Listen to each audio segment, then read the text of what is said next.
quick, we're going to talk about some springs that Dan is doing, and I'm going to let you take it from there because we've only talked about these springs a little bit. Yeah.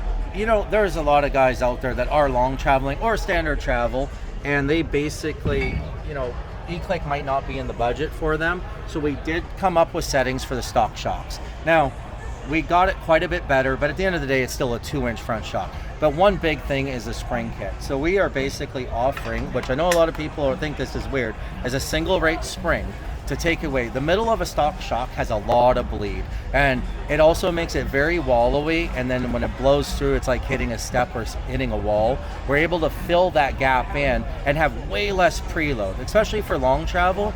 The dual rate spring kits end up with sometimes up to 4 inches of preload. So you get that topping out feeling, then you're needing limit straps and all that. With a single rate spring, we have right now in our current settings, we're between 5/8 of an inch of preload and 1 1/4 inches, depending on vehicle and weight. So you're not like totally bound up when you're topped out, and then throughout the entire stroke, it's completely linear. That fills in that middle gap. So with a stock shock, you feel more control, and it feels more supported, and it's just the performance. So you don't have to worry about valving or nothing. You just take it apart, slide off the spring, and you just slide this on, and you got a whole different ride. Yeah, you got a new ride. We did also come up with settings. So if you want to send your shocks in and get them revalved, we did do a revalve setting. What I'll say though is if you're a guy going slow, cruising around, keep them stock.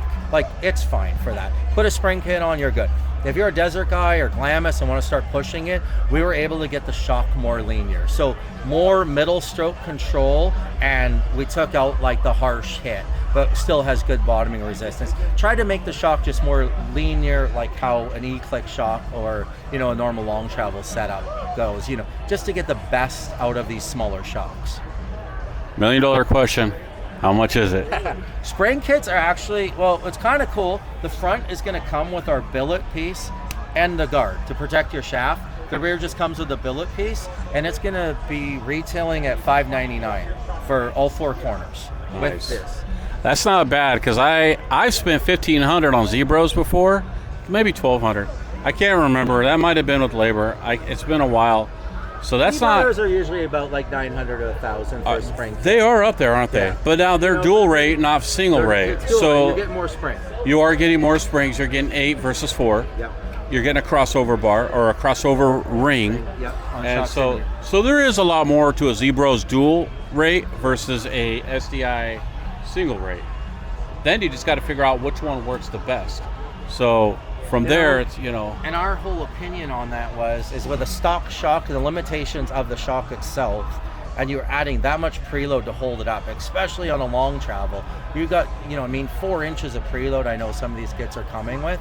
It just wasn't a direction, and we can get a more linear, better feeling, less step, and it saves everybody money. So if they send you the shocks and they want you to do the valving, they want you to go through the whole shock, the whole 9 yards, springs and everything, how much are we talking? So to revalve them is $145 a piece per shock, and then it just depends on what parts we put in. You know what I mean? If it's brand new, we don't need oil seals, but if you already got 1,000 miles on it, we want to do everything right. You know what I mean? New oil seals, new floating piston. We'll make it so the shock is back to like brand new.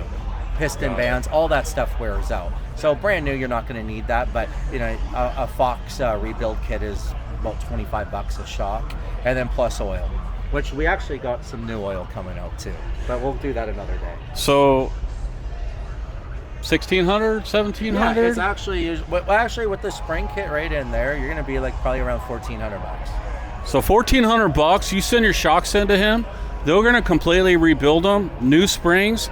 So if you don't have the money for the electronic shocks, the E-Click, but you want a much better ride, a quality ride, especially for you guys that like to go faster, send them in, have Dan and his guys go through them, rebuild them, revalve them.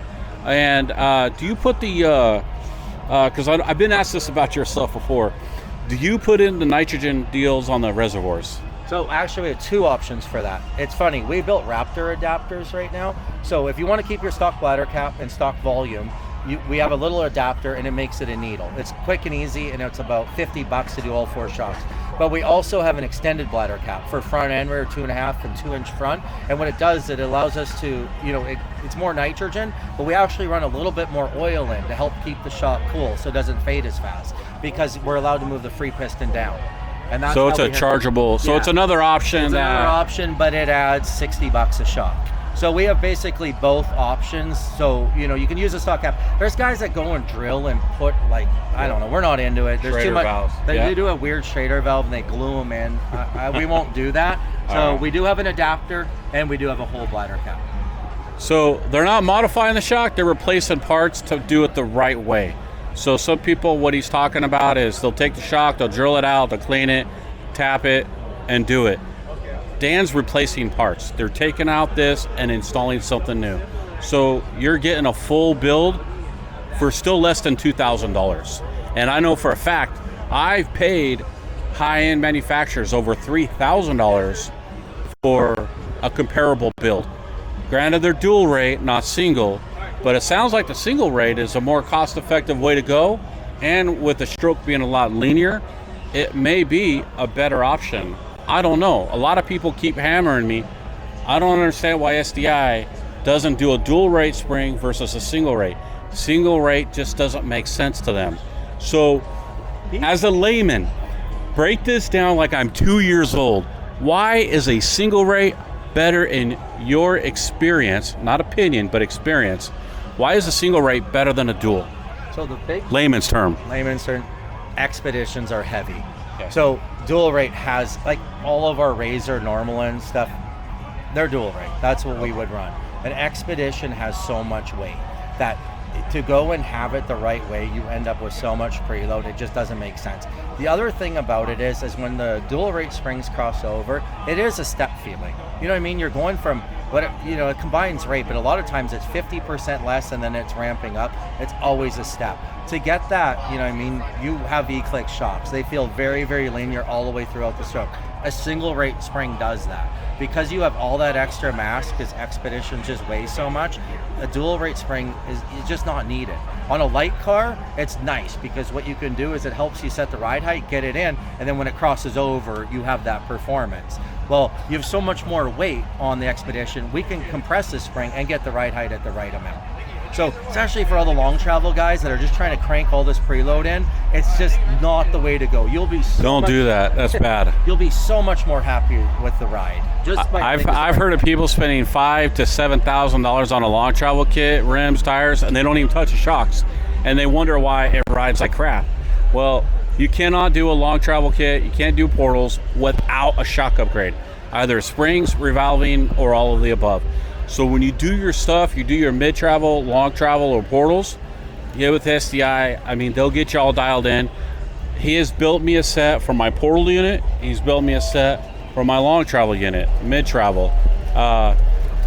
Each one I've had on the desert over 60 plus miles an hour, and both of my units weighed over 4,000 pounds, going through whoops, jumping it, sliding it, racing it as fast as I could. The shocks were phenomenal. So cool. I appreciate it, Dan. Awesome. I look forward to it, and stay tuned for the brake kit. I'm gonna be putting them on my unit. When do you think? We're like 2 to 3 weeks for you. So we'll put them on my unit 2 to 3 weeks. I'll start running them. Then I'll give Dan some feedback. We'll go from there.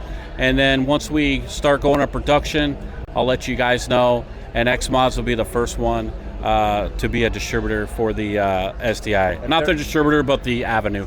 We'll release it here first. It really all comes down to you and the delay, because if you don't get enough miles on it early enough.